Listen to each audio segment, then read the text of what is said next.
The sound of rain filled the village. The steep cliffs that surrounded the area magnified sound, causing even the slightest drizzle to rattle like a thunderstorm. Thin wisps of smoke streamed from huts as the villagers huddled in their homes and waited out the storm. A single child, however, had braved the downpour and was now wandering slowly towards the wooden hawk-shaped weather vane at the center of the town. The wanderer reached the vane, which had existed for as long as any could remember, and stared. The child's face was simultaneously delicate and fierce, like a teacup that had survived a shipwreck. Those traits, combined with pale white skin, to give the face an almost sexless quality. If the beak turns east, I go home. If it stays west, then I... The child blinked. Rain slowly dripped down the young one's short hair and began its long descent to the ground. Come on. Come on! The child felt a slight breeze and watched as the vane slowly creaked to life, spinning this way and that for a moment before it finally settled with the beak pointing firmly toward the east. East? Really? Before the vane could move again, a jagged rod came spinning and tumbling through the air, finally striking home against the child's head. The force of the blow dropped the child to the ground, as a hail of stones began to fall all around. Oh no! They found me! A heartbreaking smile crept across the child's face as the stones continued their assault. Through the rain, the sound of multiple footsteps grew louder, before a voice rang out. Yoo-hoo! Kainé! The voice belonged to Daimo, worst of all the bullies in the Aerie. As Kaine struggled to stand, a final stone came skittering through the mud and bounced against her foot. Blood oozed from a cut above her eye and blurred her vision, but she could make out the shapes of Daimo and his usual gang of idiots. The boy seemed taken aback for a moment by Kaine's seeming indifference to the blood dripping from her face, but quickly regained his bravado. What's up, freak? You like the rain? You like getting all wet? Or did you finally decide to run away from home? Though she knew it was futile, Kaine turned to leave. Before she could get more than a few steps, the other children scrambled to surround her, cruelty burning in their eyes. Kaine knew those were not the only eyes on her. The tormentor's parents watched from the safety of their homes. She was attuned to this sensation. It was one she had experienced many times before. While some villagers simply turned a blind eye to the actions of their children, many encouraged it openly. In a society ruled by suspicion and fear, Kaine was something to be hated, and if possible, destroyed. I didn't say you could leave, freak! Daimo's words chewed at her like a worm through an apple.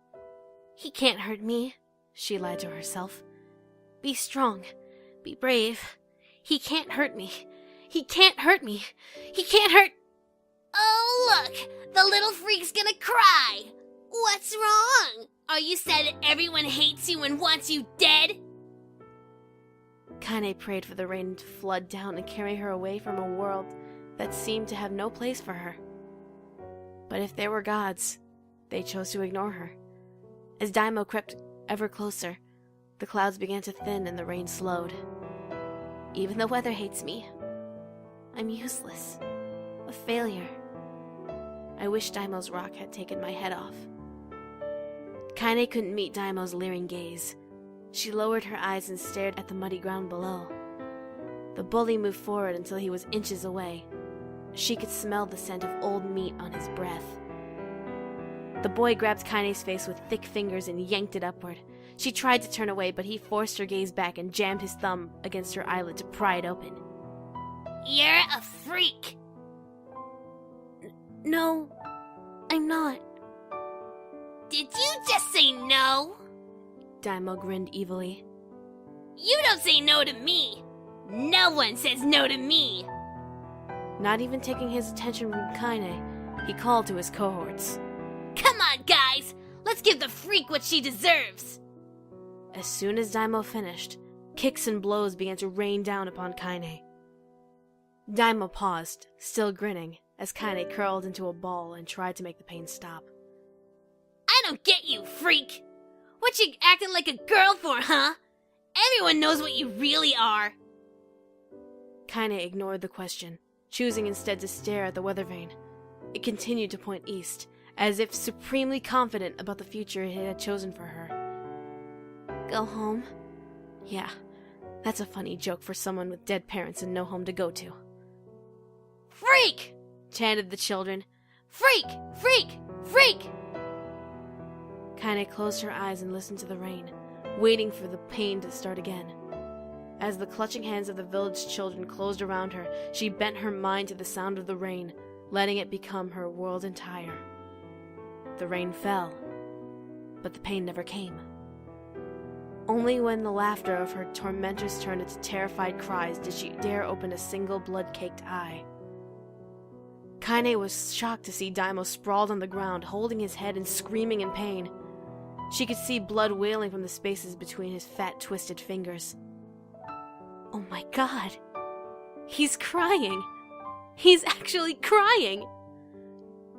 Deprived of their leader, the other children glanced back and forth between themselves, as if awaiting for someone to step forward and take charge. When no savior emerged, they began an uneasy shuffle away from Kaine. But the young girl was the least of their concerns. Instead, their attention was wrapped on the ancient woman standing a few feet away. After struggling for breath for a moment, she finally spoke in a voice thick with rage. Hurts like a bitch, don't it? Now I suggest you scatter before I throw another one. And if any of you little bastards ever touch my Kaine again, I'll do far worse than throw a rock. You can count on it. The old woman crouched down and gently touched the hand Daimo was using to cover the wound. Before he could think to protest, she ground her palm into the wound and twisted back and forth. Ow! He screamed, leaping to his feet. Stop it! What are you doing? Quit whining! Ain't no one ever died from a scratch. You hit me with a rock, you stupid bitch!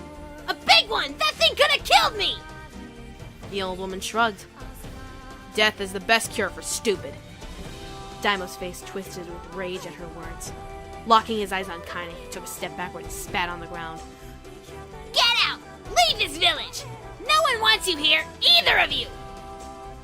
Seeing the old woman grab another stone, Daimo and his companions turned tail and ran. As they fled, the old woman grabbed her side and barked out a single laugh. Ha! Look at that fat boy go. Guess he's healthy enough to run from a fight. The woman's smile faded as she turned to Kaine. Kneeling down, she removed her shawl and placed it around the young girl's shoulders, then produced a cloth from the folds of her dress and began blotting at the blood on her forehead. Oh, Kaine, she said. Why didn't you fight back? You're stronger than that lot. The words of her grandmother stung Kaine, and she turned away. Don't be nice to me, she said. I don't deserve it. Nothing matters anymore. Her tears, held in check for so long, finally began to fall on the muddy ground below. Everyone hates me. They think I caused bad things to happen. They think I'm a freak. I wish I was dead. As Kaine's tears turned to sobs, she felt her grandmother's hands on her shoulders. Despite her advancing age and diminutive size, she was a woman of surprising strength, and Kaine found herself unable to turn away. Don't talk like that, Kaine. It's a river wide and deep that flows between the realms of this world and the next, and it grants no mercy to any that attempt the crossing. You got a duty to fight until your last breath. Understand? The old woman tightened her grip and tried to still the tremor in her voice. You know the pain of losing someone close to you, Kaine. You know because you survived it. As the words hit home, Kaine was struck by the force of her love for the old woman.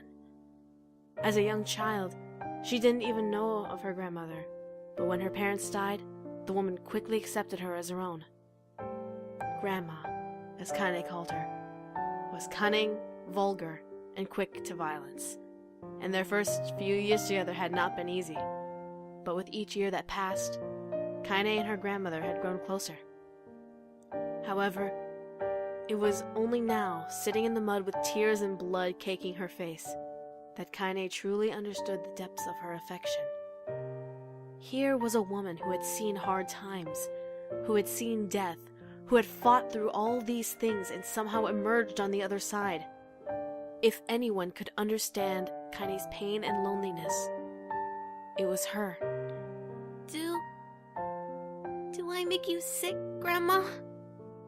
Of course not. Don't be an ass.